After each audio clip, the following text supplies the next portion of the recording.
Hello everyone, আসসালামু আলাইকুম। Welcome back to my channel Sultana's kitchen. আজ আপনাদের জন্য নিয়ে এসেছি আমি মিষ্টি কুমড়ার ভর্তা রেসিপি। মিষ্টি কুমড়া ভর্তা করার জন্য আমি এখানে মিষ্টি কুমড়াটাকে একটু পাতলা সাইজ করে কেটে নিয়েছি এবং মেখে নিচ্ছি লবণটা একটু ভালো করে মেখে নেব। লবণটা মেখে নেওয়ার পরে আমি চলে যাচ্ছি চুলায় একটা প্যান বসিয়ে দিয়েছি, একটু তেল দিয়ে দিয়েছি পরিমাণ মতো সয়াবিন তেল। তেলটা গরম হওয়ার জন্য অপেক্ষা করব। তেলটা গরম হয়ে আসলে আমি এর মধ্যে দিয়ে দেব মিষ্টি কুমড়াগুলো। এক এক করে সবগুলো মিষ্টি কুমড়া আমি তেলের মধ্যে দিয়ে দেব। আপনারা যদি আমার চ্যানেলে নতুন হয়ে থাকেন অবশ্যই আমার চ্যানেলটি সাবস্ক্রাইব করে অল বাটন অন করে রাখবেন, যাতে আমি কোনো নতুন ভিডিও দিলে আপনি নোটিফিকেশান পেয়ে যান এবং দেখে নিতে পারেন। মিষ্টি কুমড়ার এক সাইড হয়ে গিয়েছে, এখন আমি অপর সাইডটা হওয়ার জন্য মিষ্টি কুমড়াগুলোকে উল্টিয়ে দিচ্ছি। আমি একদম পোড়া পোড়া করে মিষ্টি কুমড়াগুলো ভাজি করে নেব। অনেকে সিদ্ধ করে নেন বা আপনারাও সিদ্ধ করে নিতে পারেন, তবে মিষ্টি কুমড়াটা সিদ্ধ করলে একটু পানি পানি ভাব থাকে, ভর্তাটা খেতে অতটা মজা লাগে না। এভাবে যদি আপনি হালকা তেলের মধ্যে একদম পোড়া পোড়া করে দুই পাশ ভেজে নেন, তখন মিষ্টি কুমড়ার ভর্তাটা খেতে অসাধারণ লাগে। দেখুন আমার মিষ্টি কুমড়ার অপর সাইডটাও হয়ে গিয়েছে। এবার আমি মিষ্টি কুমড়াগুলোকে একটা আলাদা পাত্রে উঠিয়ে নিচ্ছি।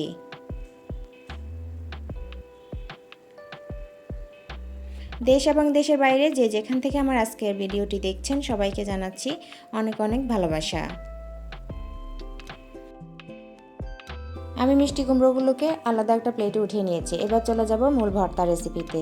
3টা কাঁচামরিচ, 3টা শুকনো মরিচ আমি ভেজে নিয়েছিলাম, সেটা ভিডিও করিনি।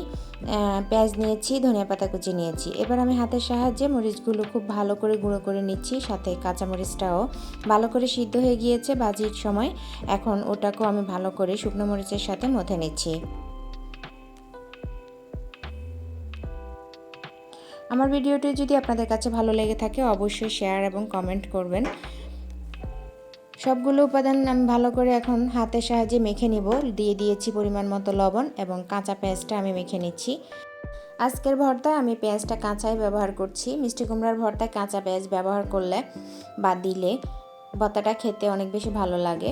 এবার আমি সবগুলো উপাদান একসাথে মেখে নেওয়ার পরে এখানে দিয়ে দিচ্ছি কিছুটা সরিষার তেল। সরিষার তেল দেওয়া মানে ভর্তার স্বাদ দ্বিগুণ হয়ে যাওয়া। আমি এর সাথে ধনিয়া পাতাটাও ভালো করে মেখে নিচ্ছি।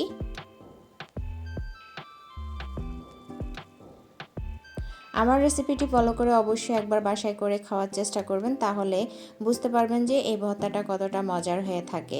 এবার আমি মিষ্টি কুমড়াগুলোকে নিয়ে নিয়েছি, অবশ্যই ঠান্ডা করে নেবেন।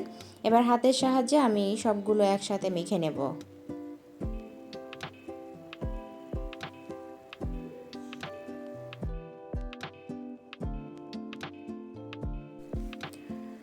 ঝটপট হাতের কাছে কোনো কিছু না থাকলে আপনি খুব সহজেই কিন্তু মিষ্টি কুমড়ার ভর্তাটা করে অনায়াসে 1 প্লেট ভাত খেয়ে ফেলতে পারবেন। খুবই মজার হয়ে থাকে এই ভর্তাটা, না খেলে কোনোভাবেই বুঝতে পারবেন না কতটা মজার হয়ে থাকে মিষ্টি কুমড়ার ভর্তা।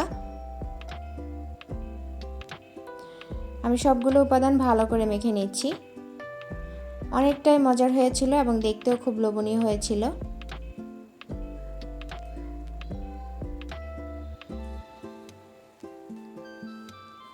আমার ভর্তাটা একদম রেডি হয়ে গিয়েছে, একটু পরিবেশন করে নিয়েছি। আমার আজকের রেসিপিটি আপনাদের কাছে কেমন লেগেছে অবশ্যই একটা সুন্দর কমেন্টের মাধ্যমে আমাকে জানিয়ে যাবেন। আমার ভিডিওটি যদি আপনাদের কাছে ভালো লেগে থাকে অবশ্যই শেয়ার কমেন্ট করে আমার পাশে থাকবেন। আজ আমি এখানেই বিদায় নিচ্ছি, দেখা হবে অন্য কোনো দিন নতুন কোনো রেসিপি নিয়ে। সে পর্যন্ত সবাই ভালো থাকবেন, সুস্থ থাকবেন। আসসালামু আলাইকুম, আল্লাহ হাফেজ।